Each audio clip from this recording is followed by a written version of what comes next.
परसवा लोक जे बाढ़ा लोक था सी बहुत आदर बसैकी भोजन बाढ़ी दे बहुत खाओ सी धनी लोकटा आसला पत्रटा को टाणी नेला आगु आे बाड़ी थिला ताको कहला कि हेरे मूर्ख तते जना नहीं ये सब जो रोषे ये सब भक्त मान कि भिखारी ये कथा है भिखारी जन उठिकी चली गला 7 दिन पर जो रमण महर्षि ध्यान खोली भक्त मैंने पचारे कहले महाराज आपण कहते भगवान दर्शन देवे बोली कि कहीं भगवान को दर्शन देले सी कहले मो ध्यान तो देखी ठाकुर आसते तमें दर्शन कर कहले ना आज्ञा आम पूरा जगिचु केते ठाकुर आसवे आम दर्शन करूँ ठाकुर आसना सी कहले पंचम दिन समस्ते भोजन कर सारिबा परे जड़े भिखारी बेस आसते आसते भोजन कराइले धनी व्यक्ति जन का हाथ जोड़ी कहले कि महाराज ए परसिवा भाई तो बाड़ी देथिले ताको किंतु मु तांको खलीटा को टाणी नेली मु कहली ये सब भक्त मानक पई जे भिखारी मानक पई नहीं रमण महर्षि कहले जल्दी भक्त मानक पई जे भक्त माने भोजन करो कीर्तन करो ठाकुर कहीं तुम बाबू आसे कहले सी आउ कहीं नथिले भिखारी वेशरे साक्षात स्वयं नारायण ही आसे बोल वृंदावन बिहारी लाल की तेणु माँ मैंने मन रखिब आजिकाली सबुठ गोटे बड़ दुखर कथा है जदि किए विवाह आमिष करूनी मद्य पे मना करुची तेरे लोक ताको हिंदी मान बोली भावुच सत कथा कहूँ जदि कौन कन्याटी से आमिष खाऊनी शुद्ध पवित्र रोचे तार बाहागर हो पार कौन पुत्र जदि से कहे ना आम एमती गोटे कन्या दरकार आमको कि जी आमिष खाऊ मुझे अनेक कथा शुणी से कहते झी मिलनी तुम तार अर्थ कौन आम मान जीवन समस्त विकृत हो सारे शुद्ध पवित्र साथ जदि किए बंचुची तेरे से समाज ताको बंचा दौनी आम देखुचु ना एमती केतबेले जदि बह घर को आपण मंगलमय करने को चाहते तेरे बह पूर्व आग जो छपाउं निमंत्रण पत्र जगन्नाथ को दिंतु बह दिन गोमाता सेवा करूँ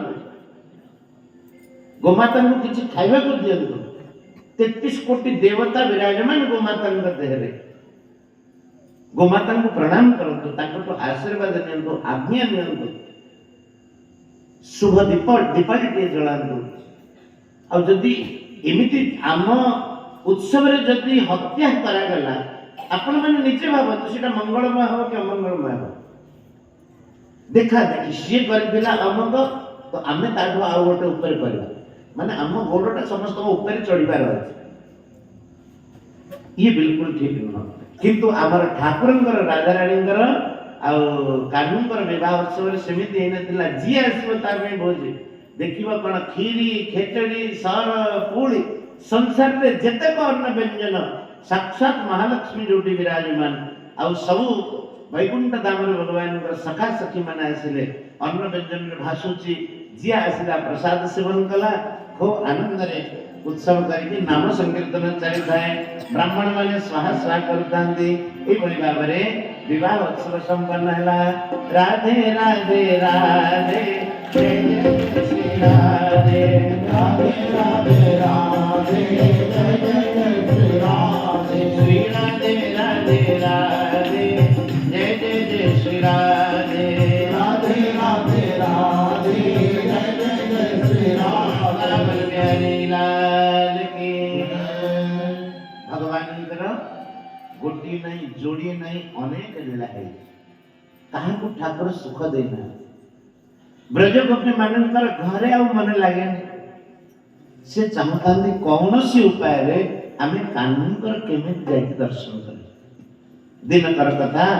ब्रज गोपी माँ यशोदा पाखक जाइए कि माँ मत गोबर दियो आगर सब घर नि मागे आपण मैंने अनुभव करते घर टिके निया टिके दिया हम तो पिला दिन देखिଛୁ हमारे पड़िसा घर निया टिके देलु गोपी आसी कहे मां जशोदा को मां टिके निया दियो कानू लेके ठिया आई जान कहते निया दिया जीवनिया कहीं की दिया जीवनी कानू कहते आम घर निया सरी जीव आता घर निया सरी जीव कि निया देले दिन कर कथा गोटे गोपी जाके पहुंची जी कहला मां मते टिके गोबर दियो कानू कहले ना ना ना से कथा ही परिबनी ये चोरणी आम घर को आसी कौन नहीं कौन चोरी करके दे जीव अरे मां जशोदा कहले कानू टिके गोबर नवा बाचू तो मना काई करतो कहले ना मां सेमिति हबनी मु एथर बड़ हरिणी मु देखा रेखा करछि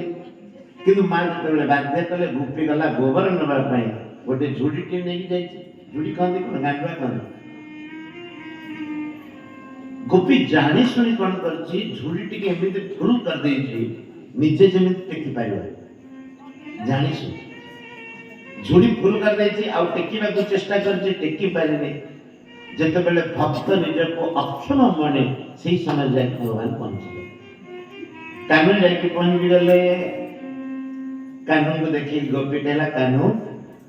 मो मुंडू को टिके झुड़ीटा को टेकी दियंतनी कानू कहले मो तो बापर चाकर ना कोन एक तो आम घर तो गोबर न आहरी मु तो मुंडू को टेकी देबे काहे के एते काहे लगु तुलु झुड़ी रे गोपी जानची भलो भाबे कानू मो मुंडू को टेकी देबे आहा